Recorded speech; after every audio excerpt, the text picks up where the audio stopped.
ज्ञानवापी का पूरा इतिहास औरंगजेब के काल से अब तक सैकड़ों सालों से नंदी कर रहे भगवान शिव का इंतजार। 1969 में औरंगजेब ने मंदिर तोड़कर मस्जिद बनवाई।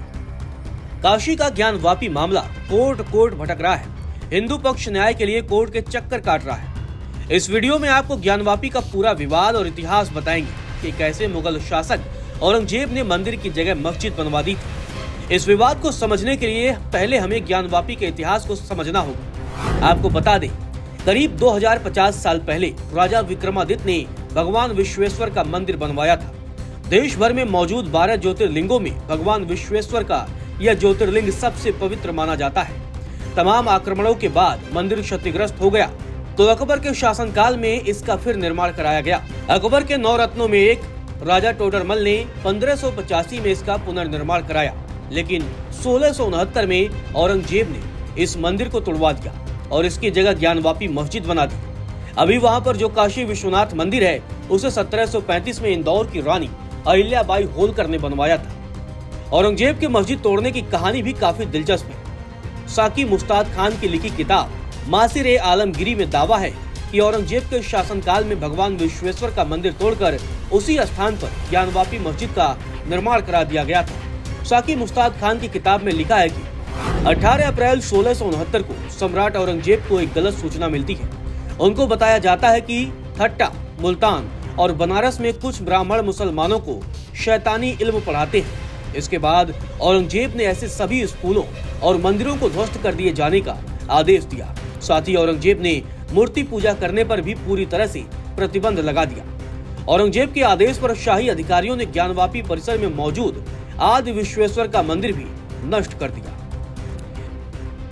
हालांकि मुस्लिम पक्ष का दावा है कि 1669 में किसी के आदेश पर कोई मंदिर नहीं तोड़ा गया।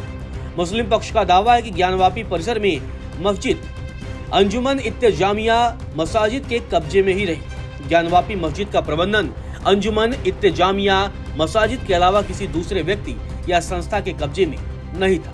ज्ञानवापी के नाम को लेकर भी काफी विवाद है। ज्ञानवापी के नाम के पीछे की कहानी भी हम आपको बताते हैं। दरअसल ज्ञानवापी परिसर में एक प्राचीन कुआं है। मंदिर पक्ष का कहना है कि सतयुग में उस कुएं को खुद भगवान शिव शंकर ने अपने त्रिशूल से बनाया था। इस कुएं का नाम ज्ञानवापी रखा गया और फिर बाद में इसी नाम से पूरे परिसर को जाना जाने लगा। हैरानी की बात यह है कि मुस्लिम पक्ष इतिहास को नकारता है और कहता है कि उसके लिए कट ऑफ डेट 15 अगस्त 1947 है। दरअसल मुस्लिम पक्ष इतिहास की जगह वर्शिप एक्ट का सहारा लेकर झूठा दावा कर रहा है। मुस्लिम पक्ष का दावा है कि वह केवल सरकारी अधिसूचनाओं पर ही भरोसा कर सकता है। ज्ञानवापी के इतिहास को समझने के लिए व्यास जी की भी कहानी हमें जाननी चाहिए। आपको बता दें, ज्ञानवापी में मंदिर मस्जिद का विवाद और व्यास जी का तहखाना में पूजा का मामला दोनों अलग केस है। व्यास जी का तहखाना काशी विश्वनाथ कॉरिडोर के पास ज्ञानवापी मस्जिद के साउथ में स्थित है। बात है साल 1819 की, जब अंग्रेजों का शासन था। वाराणसी में तब हिंदू मुस्लिम के बीच दंगे हो गए थे। अंग्रेजों ने विवाद को शांत करने के लिए ज्ञानवापी परिसर का ऊपरी हिस्सा मुस्लिमों को दे दिया और निचले हिस्से में स्थित तहखाना हिंदुओं को दे दिया। वाराणसी के तत्कालीन मजिस्ट्रेट ने ज्ञानवापी के बगल में ही रह रहे व्यास परिवार को तहखाने में पूजा पाठ की जिम्मेदारी सौंप दी थी, क्योंकि व्यास परिवार इस साल 1551 से यहाँ पूजा कर रहा था। इसके बाद 1993 तक सोमनाथ व्यास का परिवार यहाँ पूजा करता रहा। 1992 में अयोध्या में बाबरी विध्वंस के बाद 1993 तक सोमनाथ व्यास का परिवार यहाँ पूजा करता रहा। 1992 में अयोध्या में बाबरी विध्वंस के बाद 1993 में यूपी सरकार के आदेश पर प्रशासन ने ज्ञानवापी मस्जिद के चारों ओर लोहे की बैरिकेडिंग से घेराबंदी कर दी। सिर्फ एक मेन गेट से ही मस्जिद के भीतर जाने का रास्ता खुला रहा। इस तरह व्यास जी के तहखाने में जाने का रास्ता भी बंद हो गया। इसके बाद 30 साल तक यहाँ पूजा पाठ नहीं हो सका। लेकिन 2023 में कोर्ट ने व्यास पीठ में पूजा का आदेश दे दिया। आपको बता दें, व्यास जी का तहखाना 20 × 20 फीट यानी 400 स्क्वायर फीट का है।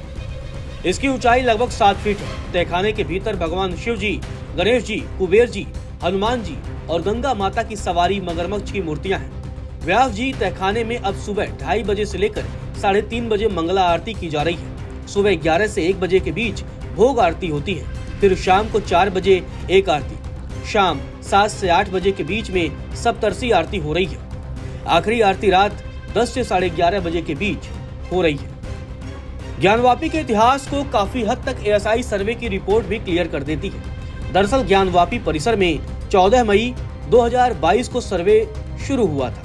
हिंदू पक्ष ने अदालत में दावा किया कि सर्वे के दौरान 16 मई को मस्जिद के वजूखाने में शिवलिंग पाया गया। इसके बाद वजूखाने का पूरा एरिया सील कर दिया गया। हालांकि मुस्लिम पक्ष ने इसे शिवलिंग नहीं बल्कि फव्वारा बताया था। एएसआई ने 839 पेज की अपनी रिपोर्ट अदालत को सौंप दी है। सर्वे में एएसआई ने बहुत बड़ा दावा किया है। उसका दावा है कि ज्ञानवापी परिसर में पहले मंदिर था और मंदिर को तोड़कर मस्जिद का निर्माण किया गया। अपनी रिपोर्ट में एएसआई ने कई सबूत भी पेश किए हैं। सर्वे के दौरान उन्हें एक पत्थर भी मिला है जिस पर मस्जिद के निर्माण का समय 1676 से 1677 के बीच बताया गया है। इसके अलावा 1792 से 1793 में मस्जिद के आंगन की मरम्मत की बात भी कही गई है। देखा जाए तो तमाम सर्वे और इतिहास की किताब में ज्ञानवापी मस्जिद की जगह मंदिर की बात निकलकर सामने आ रही है। अब देखना दिलचस्प होगा कि मामले पर कोर्ट का आखिरी फैसला क्या आता है।